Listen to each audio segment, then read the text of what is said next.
Scrappage policy के ऊपर एक नया अपडेट आया है जो कि मैं आपको बताना चाहता हूँ, जिसके ऊपर की काफी इंपॉर्टेंस दी जा रही है।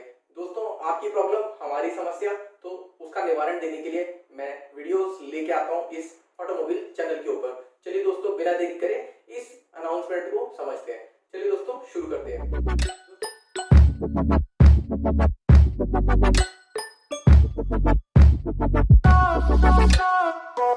पॉलिसी के अंदर एक नया अनाउंसमेंट अभी नितिन गडकरी जी ने किया है। इस अनाउंसमेंट के अंदर जो भी पुरानी व्हीकल्स जिनको की स्क्रैप करना पड़ेगा, या कस्टमर अपनी व्हीकल जिसको की वॉलंटरी रूप से अगर स्क्रैप करना चाहे, तो उस कंडीशन में उनको 5% तक इंसेंटिव अनाउंस कर दिए गए हैं। यानी कि आप अगर अपनी पुरानी व्हीकल को स्क्रैप करते हैं, मान लीजिए 12 साल या 15 साल के बाद में, तो आप उसको एक वॉलंटरी स्कीम के अंदर स्क्रैप कर सकते हैं और आप नई गाड़ी की खरीद पर 5% तक इंसेंटिव्स आपको मिलेंगे।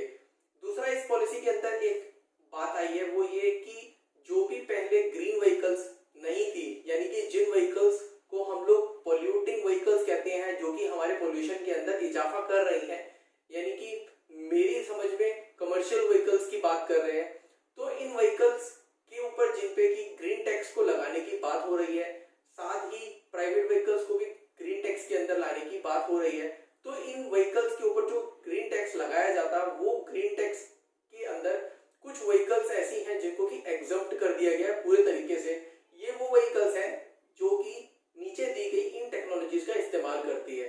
इसमें सबसे पहले नंबर पर आ जाती हैं स्ट्रॉन्ग हाइब्रिड व्हीकल्स, दूसरे नंबर पर आ जाती हैं इलेक्ट्रिक व्हीकल्स, तीसरे नंबर पर आ जाती हैं ग्रीन फ्यूल यूज करने वाली व्हीकल्स, यानी कि सीएनजी, एलपीजी और इथेनॉल पर चलने वाली व्हीकल्स।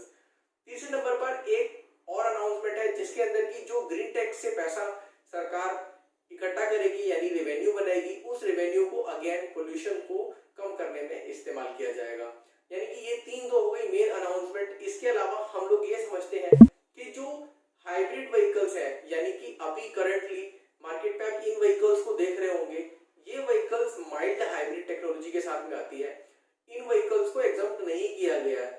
अगर आप एक स्ट्रॉन्ग हाइब्रिड व्हीकल की बात करते हैं, तो केवल ये दो व्हीकल्स ही हैं जो कि स्ट्रॉन्ग हाइब्रिड व्हीकल मानी जाती है। स्ट्रॉन्ग हाइब्रिड व्हीकल वो होती है जो कि अपने प्राइमरी फ्यूल को कम खर्च करती है, साथ में व्हीकल को सेकेंडरी फ्यूल पर पूरा रन करने की कैपेबिलिटी भी रखती है कुछ किलोमीटर तक। तो उन व्हीकल्स को हम एक स्ट्रॉन्ग हाइब्रिड व्हीकल कहते हैं। दूसरे नंबर पर ईवी व्हीकल, जैसा कि सबको पता ही है, और तीसरे नंबर पर वो व्हीकल्स जो कि सीएनजी, एलपीजी और एथेनॉल का मिक्सचर यूज करके गाड़ी को रन करता है। दोस्तों, इसी के कॉन्ट्राडिक्शन में मैं आपको एक बात क्लियर करना चाहता हूं कि जैसा कि गवर्नमेंट ऑफ दिल्ली, जिसने कि एनजीटी के अंदर ये अनाउंसमेंट किया था आज से 2 साल पहले, यानी 2018 के अंदर, कि गाड़ियां जो कि 15 साल से ज्यादा पुरानी है, पेट्रोल व्हीकल, और 10 साल से ज्यादा पुरानी यानी कि डीजल व्हीकल्स, इन गाड़ियों को स्क्रैप ऑफ कर दिया जाएगा।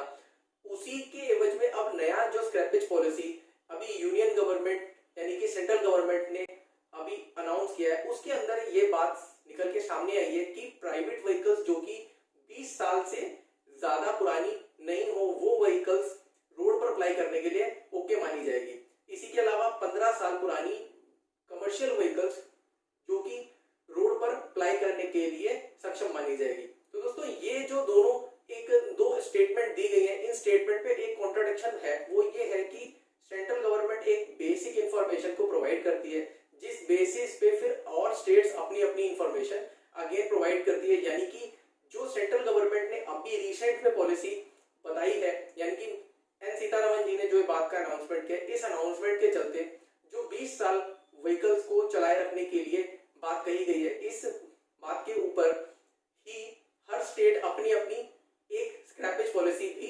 शायद निकाल सकती है। इसके ऊपर बहुत ब्रीफली एक वीडियो बनाया है, वो वीडियो अगर आप देखना चाहते हो तो ये ऊपर लिंक मैंने दे दिया है। ये वीडियो में आप अच्छे से समझ पाएंगे।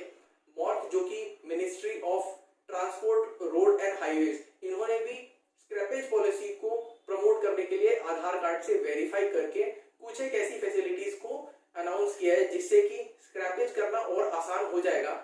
जिसके अंदर की उन्होंने भी शुरुआत कर दी है, जैसे कि गाड़ी के रजिस्ट्रेशन कार्ड को अगर हम लोग उस पर एड्रेस चेंज करते हैं, उसका इंटीमेशन देने के लिए हमारे को आरटीओ जाने की कोई आवश्यकता नहीं है, हम लोग ऑनलाइन कर सकते हैं।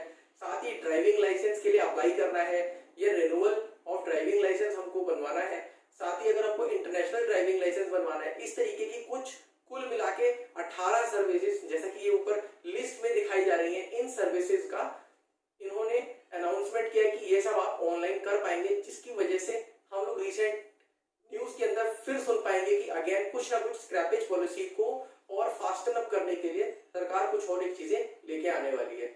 इसी के साथ कुछ एक चीजें ऐसी भी हैं जो कि स्क्रैपेज पॉलिसी को फॉरवर्ड करने में हेल्पफुल होगी, जिसके अंदर की सरकार ने कुछ एक ऐसे सेंटर्स को अनाउंस किया है जो कि ऑथोराइज्ड व्हीकल स्क्रैपेज सेंटर्स हैं।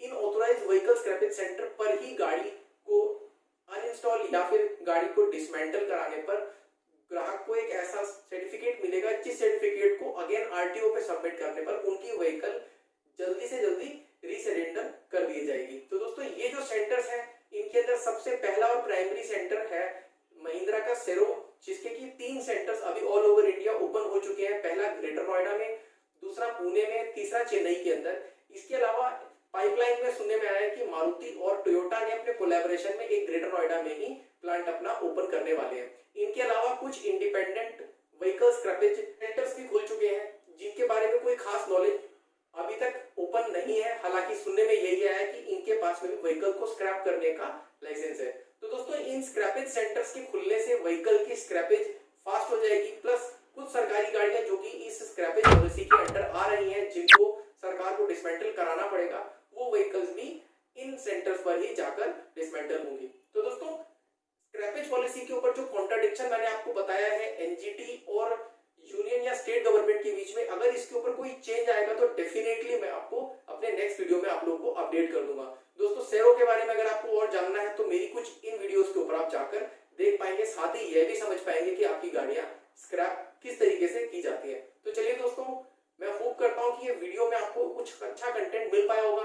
दोस्तों अगर कोई सवाल आपके हो तो प्लीज मुझे नीचे कमेंट में लिखिए, मैं आपके सवालों के जवाब जरूर देता हूं। तो चलिए दोस्तों, मिलते हैं आपसे नेक्स्ट वीडियो में, तब तक के लिए